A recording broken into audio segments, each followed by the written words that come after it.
Hello friends, आप लोगों का बहुत बहुत स्वागत है हमारे यूट्यूब चैनल एग्जाम हब में। आज का हमारा वीडियो है कि अगर आप अपने पीएफ के पैसा विड्रॉल कर रहे हैं और जो अमाउंट है वो 50,000 से अधिक है, तो उस केस में आपका वहाँ पे टीडीएस एप्लीकेबल होता है, टीडीएस आपका कटता है। तो अगर आप अपने टीडीएस को बचाना चाहते हैं तो आपको फॉर्म 121 फिल करके वहाँ अपलोड करना होता है। पहले हम फॉर्म 15G को अपलोड करते थे, फॉर्म 15H को अपलोड करते थे, अभी हमको यहाँ पे फॉर्म 121 अपलोड करना है।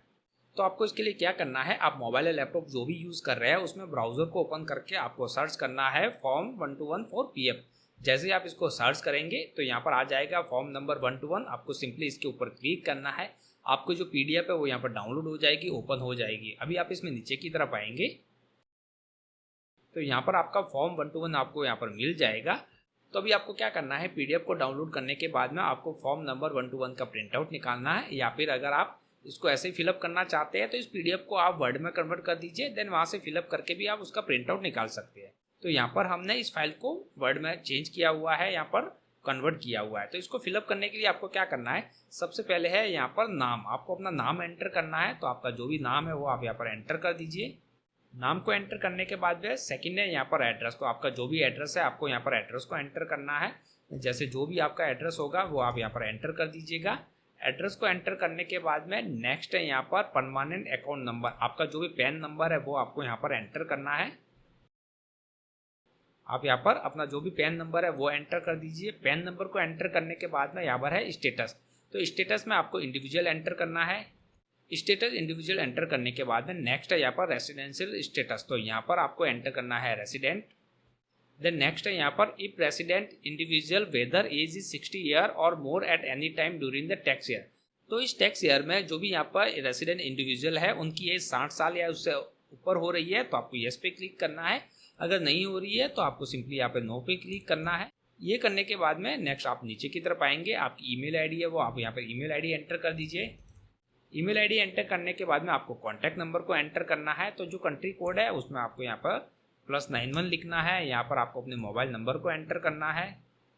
कॉन्टैक्ट डिटेल को एंटर कर दिया। देन यहाँ पर है tax year for which declaration is made, तो ये डिक्लेरेशन हम कौन से टैक्स ईयर के लिए बना रहे हैं वो आपको यहाँ पर एंटर करना है। तो यहाँ पर हम 2026-27 करते हैं एंटर। अब नेक्स्ट है डिटेल ऑफ इनकम, तो यहाँ पर हमको इनकम की डिटेल एंटर करना है। तो नेचर ऑफ इनकम क्या है, तो यहाँ पर हम पीएफ विड्रॉल के लिए यहाँ पर कर रहे हैं, पीएफ के लिए हम ये फॉर्म फिलअप कर रहे हैं। तो यहाँ पर हम जो इनकम है उसको यहाँ पर पीएफ विड्रॉल हम एंटर करते हैं। नेचर ऑफ इनकम को एंटर कर दिया। नेक्स्ट है estimated income for which declaration is made, तो यहाँ पर हम कितने पीएफ का पैसा विड्रॉल कर रहे हैं जिसके लिए हमको यहाँ पर ये डिक्लेरेशन देना पड़ रहा है। तो जैसे कि हम यहाँ पर अमाउंट एंटर कर देते हैं 1,00,000 रुपये। अभी यहाँ पर नेक्स्ट है detail of form number 121 other than this form field during the tax year if any, तो यहाँ पर आपने इस टैक्स ईयर में पीएफ विड्रॉल में आप ये डिक्लेरेशन फॉर्म 121 फिलअप कर रहे हैं, इसके अलावा इस टैक्स ईयर में किसी और के लिए भी आपने फिलअप किया है या नहीं किया वो एंटर करना है। तो अगर फिलअप किया है, जैसे आपने बैंक में जो आपकी एफडी है उसके लिए फिलअप किया हुआ है, किसी अदर के लिए किया है तो वो एंटर करना है। तो यहाँ पर हमने किसी के लिए एंटर नहीं किया है तो मैं यहाँ पर नो एंटर कर देता हूँ।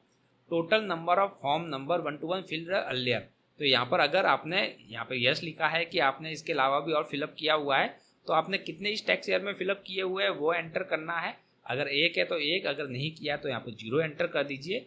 देन नेक्स्ट है aggregate amount of income for which form number 121 पर फिल्ड, तो यहाँ पर है कि अगर यहाँ पर आप जो भी लिख रहे हैं कि आपने 1 फिलअप किया है, 2 फिलअप किया हुआ, 3 फिलअप किया हुआ है फॉर्म 121 में, तो उसका एग्रीगेट अमाउंट कितना वो एंटर करना है। तो जैसे कि यहाँ पर हमने 0 एंटर कर दिया है कि इसके अलावा हमने कभी भी फॉर्म 121 को फिलअप नहीं किया है, तो यहाँ पर भी हम कर देते हैं 0। अब नेक्स्ट है यहाँ पर aggregate amount of income for which declaration is made during the tax year sum of column 10 and 11 B. तो अभी आपको क्या करना है, जैसे कि यहाँ पर एक तो यहाँ पर कॉलम नंबर 10 आ गया है, यहाँ पर हमने 1,00,000 रुपये पीएफ विड्रॉल का एंटर किया है। फिर यहाँ पर है कॉलम नंबर 11B, तो यहाँ पर हमने 0 एंटर किया है, तो यहाँ पर दोनों का सम यहाँ पर हम एंटर कर देते हैं। अब इनकेस मान लीजिए कि आपने इसके अलावा और भी जगह पे आपने फॉर्म 121 फिलअप किया हुआ था, तो जैसे मैंने यहाँ पर 1 एंटर कर दिया तो उसका कितना अमाउंट था वो एंटर कर देते हैं हम। जैसे ये 50,000 था तो यहाँ पर ये टोटल अमाउंट है हमारा 1,50,000 यहाँ पर आ जाएगा। यानी कि आपको ये अमाउंट और ये अमाउंट इन दोनों का टोटल यहाँ पर एंटर करना है। तो यहाँ पर मैं जैसे 0 एंटर कर देता हूँ, हमने कोई फिलअप नहीं किया है इसलिए। अब ये एंटर करने के बाद में नेक्स्ट आप यहाँ पर नीचे की तरफ आएंगे, estimated total income of the tax year including the income mention in column 12। तो यहाँ पर आपकी जो टोटल एस्टिमेटेड इनकम है इस टैक्स ईयर में, इसको मिला करके वो कितनी है वो आपको यहाँ पर एंटर करना है। तो यहाँ पर हम उसको कर देते हैं एंटर हमारी इनकम को एंटर करने के बाद में नेक्स्ट है detail of the ITR filed for previous two tax year.